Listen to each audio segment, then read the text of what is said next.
அனைத்திந்திய அண்ணா திராவிட முன்னேற்றக் கழக ஒருங்கிணைப்பாளர் மதிப்பிற்குரிய ஓபிஎஸ் அவர்கள் தலைமையில் தொண்டர்கள் உரிமை மீட்பு குழுவின் உயர்நிலை குழு கூட்டம் நடைபெற்றது. இன்றைய அரசியல் நிலைமை குறித்தும் தமிழ்நாட்டின் எதிர்காலம் குறித்தும் மக்கள் பிரச்சனைகள் குறித்தும் நீண்ட நேரம் விவாதிக்கப்பட்டு மூன்று முக்கிய முடிவுகள் எடுக்கப்பட்டுள்ளன. முதலாவதாக, இதுகாரும் தேசிய ஜனநாயக கூட்டணியில் தொண்டர்கள் உரிமை மீட்பு குழு இடம்பெற்றிருந்தது. ஆனால் இன்று தேசிய ஜனநாயக கூட்டணியிலே இருந்து தொண்டர்கள் உரிமை மீட்பு குழு தனது உறவை முறித்து கொண்டுள்ளது என்பது ஒரு தீர்மானம். தேசிய ஜனநாயக கூட்டணியில் இனி தொண்டர்கள் உரிமை மீட்பு குழு இடம்பெறாது. இரண்டாவதாக, தொண்டர்கள் உரிமை மீட்பு குழுவின் சார்பில் அதனுடைய தலைவர் கழக ஒருங்கிணைப்பாளர் ஓ பன்னீர்செல்வம் அவர்கள் விரைவில் தமிழ்நாட்டில் பல்வேறு இடங்களுக்கும் சுற்றுப்பயணம் செல்ல இருக்கிறார் என்பதையும் மகிழ்ச்சியுடன் தெரிவித்துக் கொள்கிறோம். மூன்றாவதாக, எந்த கட்சியுடனும் கூட்டணி என்பது இன்றைய நிலையில் இல்லை. எதிர்காலத்தில் நிலைமைகளுக்கேற்ப கூட்டணியை முடிவு செய்யவும் தீர்மானிக்கப்பட்டுள்ளது. ஆகவே தேசிய ஜனநாயக கூட்டணியிலே இருந்த உறவு முறிக்கப்பட்டுள்ளது.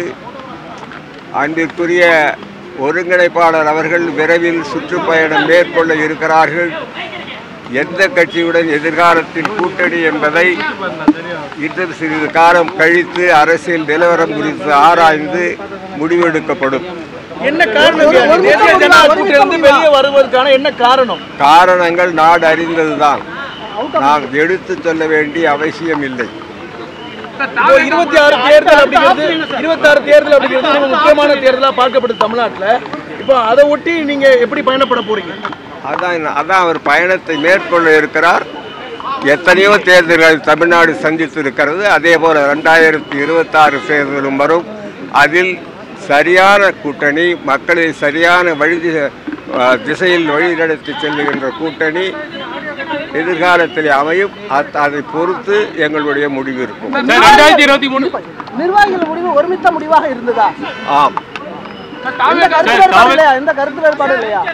எல்லா கருத்து வேறுபாடுகளும் பேசி நாங்கள் எங்களுக்குள்ளேயே ஒருமித்த கருத்தை தான் தெரிவிக்கிறோம். யாரு?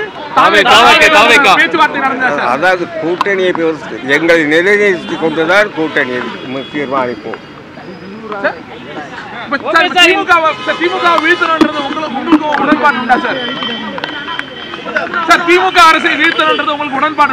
யாரை வீழ்த்த வேண்டும் என்பது எங்களது குறிக்கோள் அல்ல. யாரையெல்லாம் வாழ்த்த வேண்டும் என்பதுதான் எங்கள் குறிக்கோள்.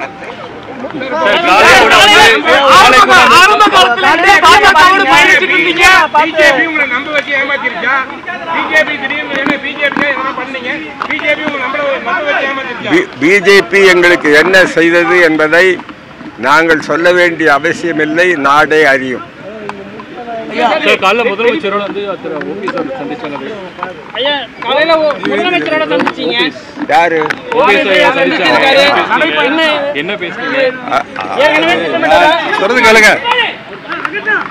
நான் சென்னையில் இருக்கின்ற பொழுது தியாசபைகள் சொசைட்டியில் நடைபயிற்சி மேற்கொள்வது வழக்கம். அந்த நடைபயிற்சியின் போது அவரும் நடைபயிற்சியில் இருந்தால் வணக்கம் சொல்லிவிட்டு செல்றோம். ஐயா, தேசிய ஜனநாயக கூட்டில இருந்து நீண்ட காலமா பயணிச்சு இன்னைக்கு அதுல இருந்து வெளியே வரும் ஒரு முடிவு எடுத்திருக்கீங்க. இப்போ இந்த முடிவுக்கான ஒரு ஸ்ட்ராங்கான ஒரு ரீசன் என்னங்க? அது மக்களுக்கு தெரியும் சொல்றாருல.